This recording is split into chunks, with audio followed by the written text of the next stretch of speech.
Banca c'è la prima chiusura indagini della Procura di Treviso, ridotti da 11 a 4 gli indagati, ma i vertici dell'istituto, tra cui Consoli e Trinca, vanno verso il processo per ostacolo alla vigilanza, aggiotaggio e da ora anche falso in prospetto. Nel frattempo, il giorno dopo l'ok all'accordo per il ristoro dei risparmiatori truffati, anche chi ha votato sì parla solo di un primo passo, percorso concluso quando tutti verranno risarciti. Da Mestre a Venezia, baby gang nuovamente in azione, questa volta hanno agito in massa 5 ragazzi in ospedale, il questore fenomeno in crescita ma ci stiamo lavorando senza sosta. Incendio nella nota nella Vesa della Battaglia, una trattoria completamente distrutta dalle fiamme, i vigili del fuoco hanno lavorato tutta la notte, non è esclusa l'ipotesi del dolo. Collassa una cisterna, 5.000 litri di acido cloridrico sversati in una zona dei piazzali dell'Electrolux di Susegana, fortunatamente nessun ferito, indagini sull'incidente.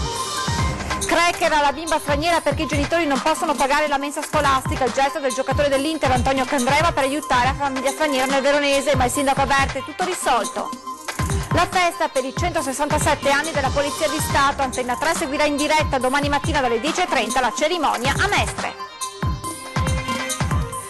Buonasera e ben ritrovati con l'edizione del Veneto dei nostri telegiornali. Dunque, lo avete sentito anche dai titoli, in primo piano l'inchiesta Veneto Banca, c'è infatti la prima chiusura indagini da parte della Procura di Treviso, tra le novità ridotti da 11 a 4 gli indagati, ma i vertici dell'istituto vanno verso il processo per ostacolo alla vigilanza, aggiotaggio e da ora anche falso in prospetto. Siamo riusciti adesso finalmente a depositare l'avviso di conclusione delle indagini che verrà notificato agli indagati e ai loro difensori già credo domani e nei prossimi giorni. Oltre ai reati di false comunicazioni agli organi di vigilanza, di aggiotaggio bancario, ho inserito nell'avviso di conclusione delle indagini anche l'ipotesi di reato di falso in prospetto. Chiusa la prima tranche dell'inchiesta su Veneto Banca, quella che vede come parti offese lo stesso istituto di credito, Banca d'Italia e Consob. Da 11 gli indagati rimangono in 4. Il presidente Flavio Trinca, il direttore Vincenzo Consoli, Mosè Faggiani, ex condirettore e responsabile commerciale, e Stefano Bertolo, responsabile della direzione amministrativa di Veneto Banca. Per loro la Procura si appresta a chiedere il rinvio a giudizio. Ininfluente invece, secondo le perizie, il ruolo degli altri membri del CDA per i quali sarà chiesta l'archiviazione. Ostacolo alla vigilanza, aggiotaggio e da ora falso in prospetto, le accuse contestate a vario titolo. Quest'ultima si riferisce in particolare alle omissioni nelle informazioni fornite ai risparmiatori che nell'estate del 2014 parteciparono all'offerta pubblica di acquisto delle azioni della banca in fase di aumento di capitale, azioni il cui valore di lì a poco crollò.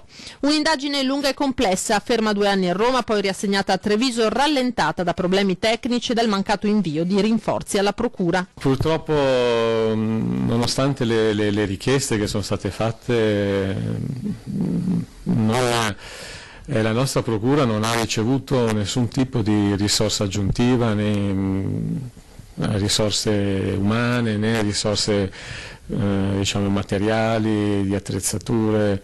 Abbiamo dovuto arrangiarci, insomma, ecco, sostanzialmente. L'attività, malgrado questo, prosegue anche relativamente agli altri rami di indagine, tra cui truffa ai risparmiatori e bancarotta.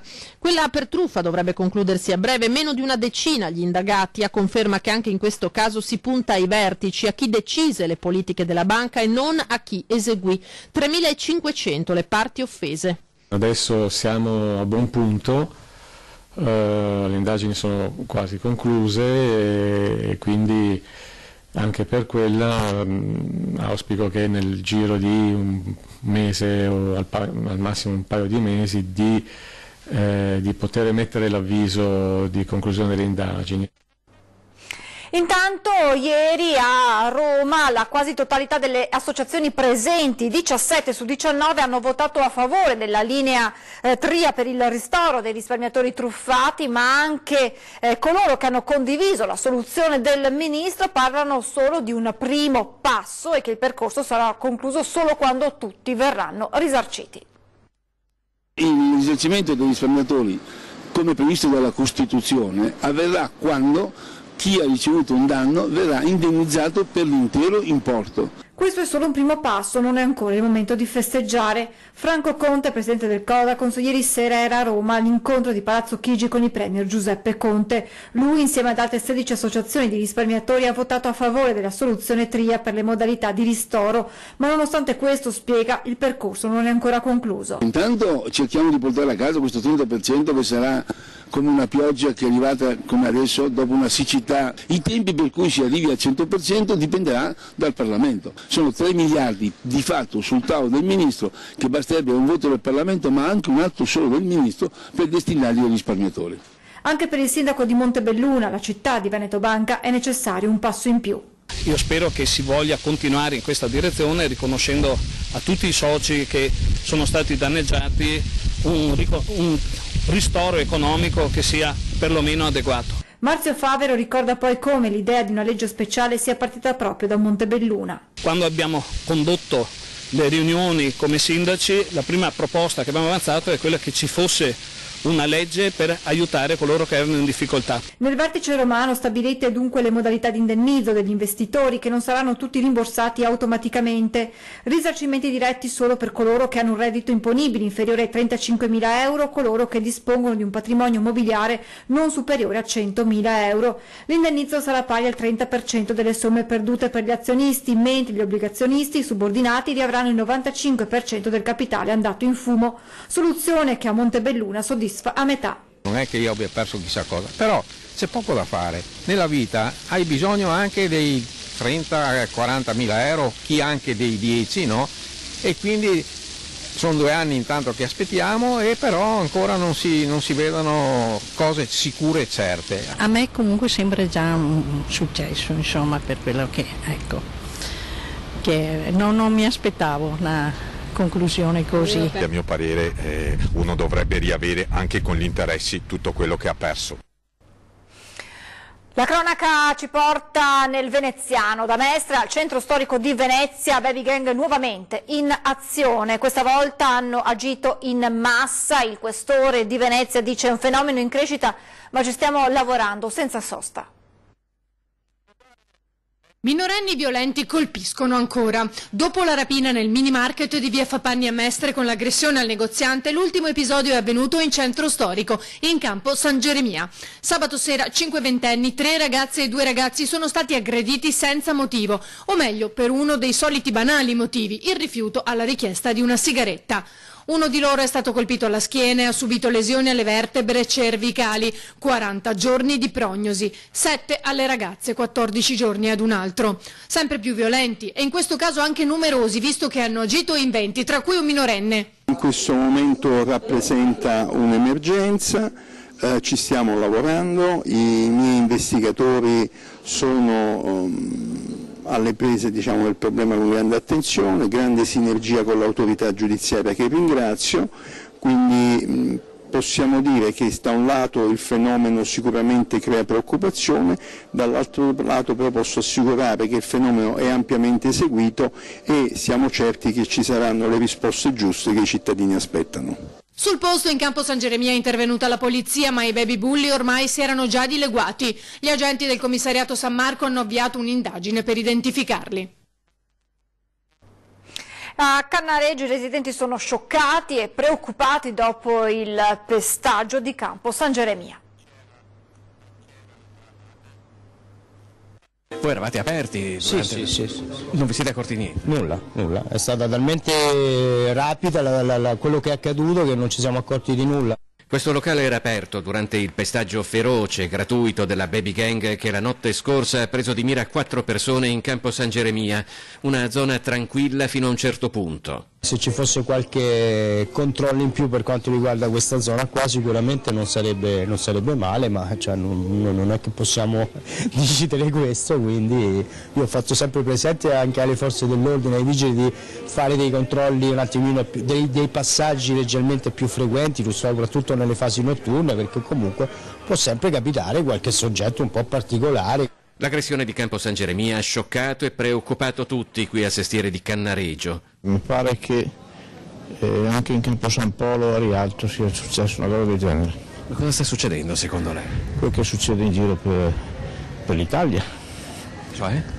Queste questi ragazzi che non hanno più punti di riferimento e quindi si divertono così. Il gruppo fa la forza e quindi loro si sentono forti e si sentono anche in grado di poter attaccare persone da soli molto probabilmente. Perché si fanno queste cose? Perché forse anche i nostri politici si sparano a zero quando si discute di politica e pensano che questa sia la scuola che si insegna anche ai giovani, penso. Non so cosa gli passa per la mente in questo momento, cioè un periodo un po' balordo. E ha figli di che età? Una figlia di 20 anni e uno di 16. E che cosa le dicono di questi fenomeni? Che sono pazzi. Non comprendo, io ho una figlia più piccola, ma non comprendo proprio, è lontanissimo da dove deve essere da quello che insegna mia figlia. Sua figlia quanti anni ha? Ne ha 9, spero bene. È un fenomeno naturalmente che non è solamente veneziano, però come le periferie, insomma, stiamo diventando una periferia della nostra città. Nel Trevigiano adesso, dove un incendio ha distrutto la trattoria La Baracchetta a Nervesa della Battaglia, le fiamme sono scoppiate intorno alle 2 di notte. Sul posto diverse squadre dei vigili del fuoco che hanno lavorato fino a questa mattina.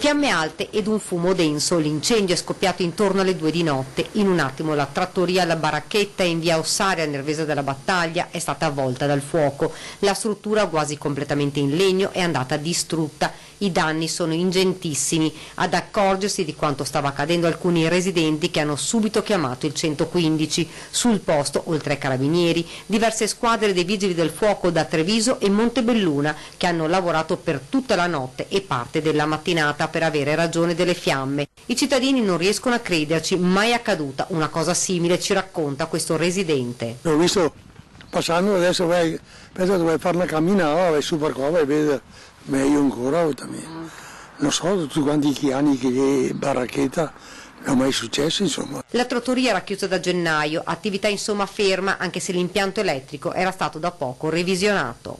Sì, era chiuso, sì. Era messo per apitarlo a nuovo perché era andato da via qui che era qua. Saranno gli accertamenti dei vigili del fuoco a stabilire le cause di questo pauroso incendio. Per il momento nulla viene escluso, ogni ipotesi rimane aperta. Il cancello, comunque hanno spiegato gli investigatori, era chiuso con un lucchetto e non sarebbero stati trovati segni di effrazione. Le indagini dei carabinieri.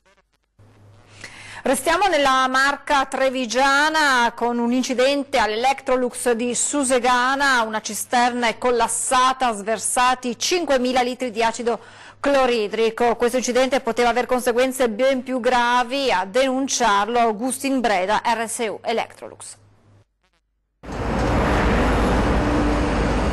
Una cisterna è collassata e sono stati sversati 5.000 litri di acido cloridrico. L'incidente è avvenuto in tarda mattinata nella sede dell'Electrolux in via Foresto Est a Susegana. Una parte della sostanza che ha raggiunto il piazzale ha letteralmente corroso l'asfalto. Sul posto sono intervenute diverse squadre dei vigili del fuoco di Treviso, Conegliano, Mestre e il nucleo NBCR. Un incidente che poteva avere conseguenze ben più gravi, spiega Augustin Breda, RSU Electrolux. Decisamente è un incidente grave, non si può sminuire, il fatto che non siano state conseguenze non può non porre il problema di una maggiore attenzione e controllo a queste cisterne, perché lo sversamento è avvenuto a causa di una corrosione della cisterna stessa, probabilmente dovuto al tempo, e quindi anche di conseguenza un controllo non adeguato. I vigili del fuoco hanno messo in sicurezza l'area, è rimasta transennata per tutta la giornata, l'asfalto è stato lavato con sostanze particolari,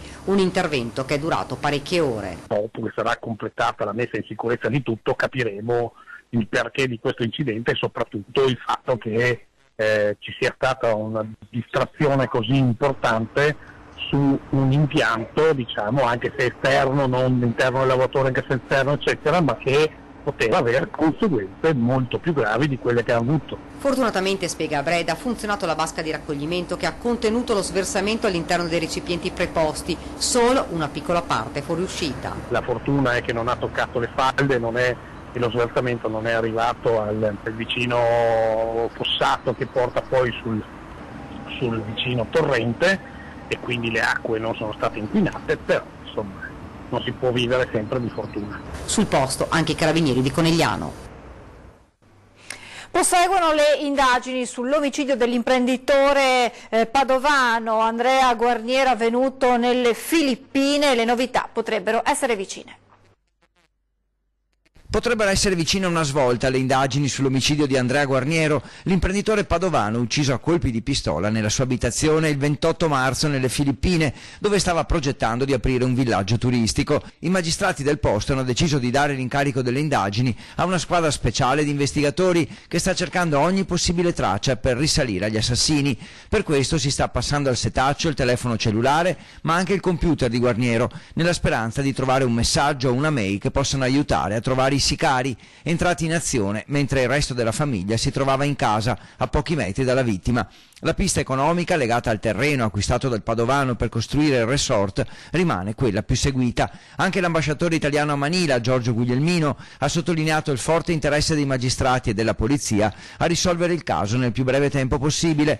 Intanto alcuni familiari di Andrea Guarniero sono volati nelle Filippine per accelerare le pratiche per il rientro in Italia delle spoglie, che potrebbe avvenire nel fine settimana in vista del funerale che si celebrerà a Padova. Anche la moglie e il figlio potrebbero tornare a trasferirsi in Italia.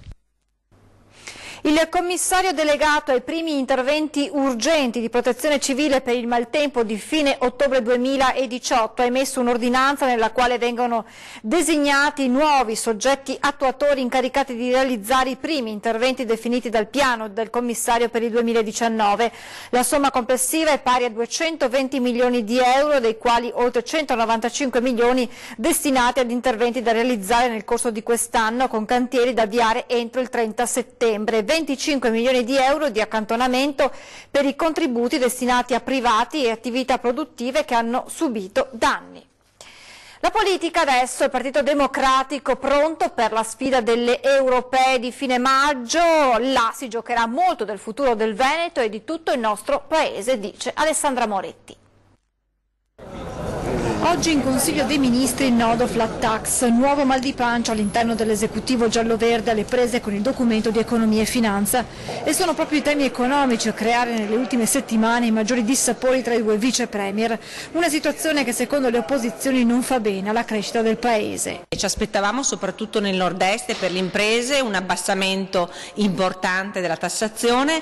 In realtà quello che è stato fatto è stato soltanto quota 100 e soprattutto reddito di cittadinanza, che sono delle misure assistenzialiste che però non aiutano le imprese a creare lavoro. Per molti esponenti del centro-sinistra questo governo non avrà lunga vita e anche secondo Alessandra Moretti i segnali che arrivano dalle piazze sembrano andare in questa direzione. Io credo che le piazze, soprattutto questa mobilitazione importante sull'ambiente, sui temi economici, sulle grandi infrastrutture è da stimolo e ci fa ben sperare. In questo scenario il Partito Democratico non sta alla finestra ma piuttosto scalda i motori in vista delle europee che potrebbero essere uno spartiacque significativo. Il PD si sta riorganizzando, abbiamo la battaglia e la sfida delle prossime europee, credo che lì si giocherà tantissimo del futuro del Veneto e anche del nostro Paese per non isolarlo rispetto a tutti gli altri partner europei. Ci fermiamo adesso per qualche istante di pubblicità, tra poco.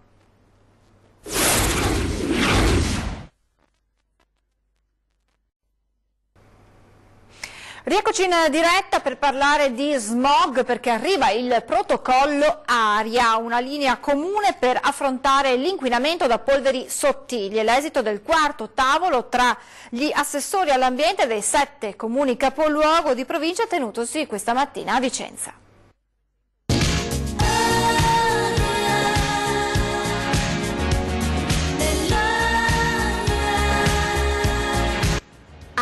Area di cambiamenti, area di intesa, quella che i comuni capoluogo di provincia cercano di raggiungere in tema di ambiente e smog.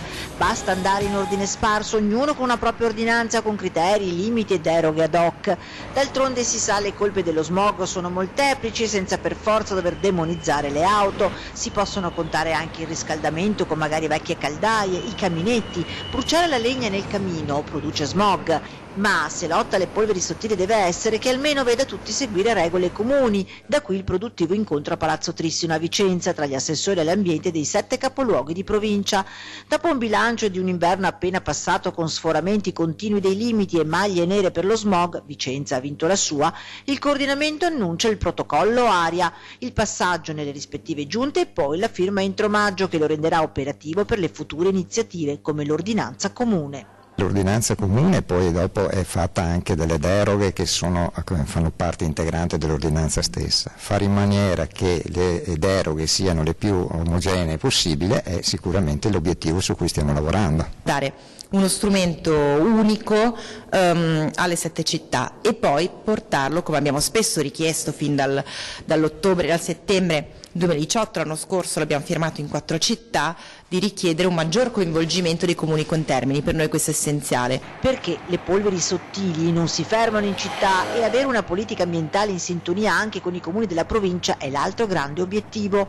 Altro nodo al quale si vuol dare soluzione è quello dei negozi che estate e inverno tengono le porte spalancate, con riscaldamento o aria condizionata lasciate andare. Noi non possiamo imporre di chiudere le porte, però possiamo sensibilizzare gli operatori economici in questa direzione ed è quello che stiamo facendo attraverso questo bando che prevede anche l'istituzione di un concorso fra le scuole per la vetrofania da applicare appunto ai negozi che adottano questo tipo di iniziativa.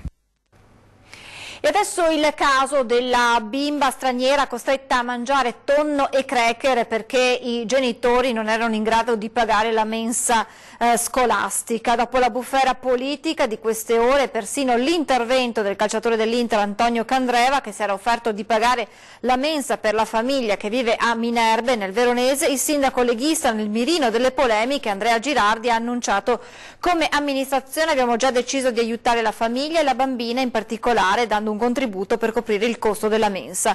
Avevamo cercato nel silenzio del nostro lavoro di risolvere il problema e ci eravamo riusciti. Diverso il parere del PD provinciale, che aveva sollevato il caso parlando apertamente di discriminazione. Abbiamo ricevuto tantissime offerte di aiuto, continua il sindaco, li ringraziamo tutti. Il problema comunque, voglio assicurare, è già stato risolto.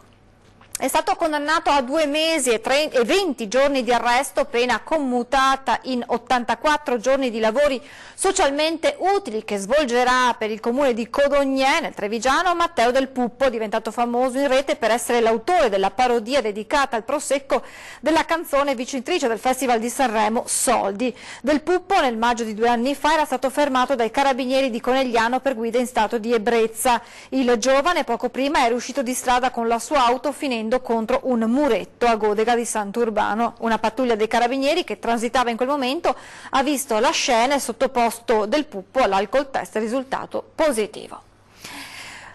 E in apertura del nostro telegiornale abbiamo fatto il punto con il questore di Venezia sulle baby gang, su quello che è accaduto in centro storico a Venezia.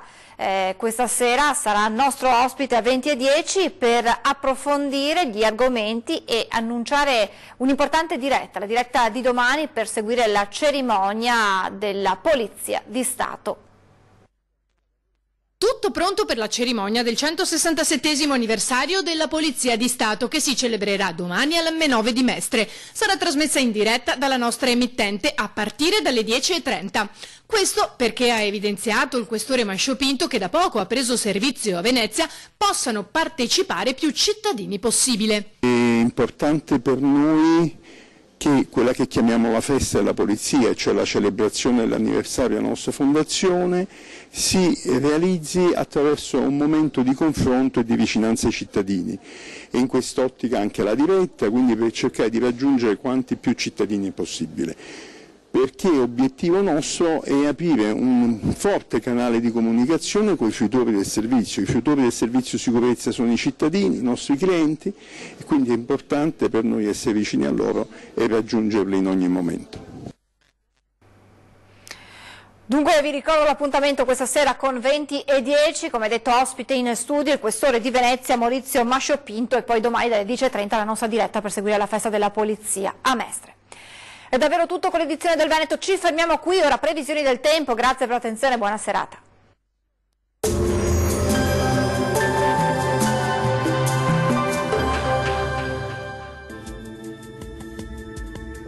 Ben ritrovati al meteo.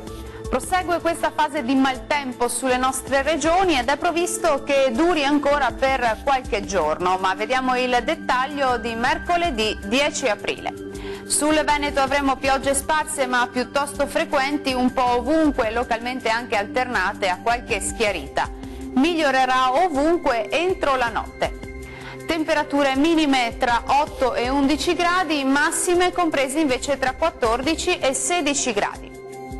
Spostiamoci ora sul Friuli Venezia Giulia.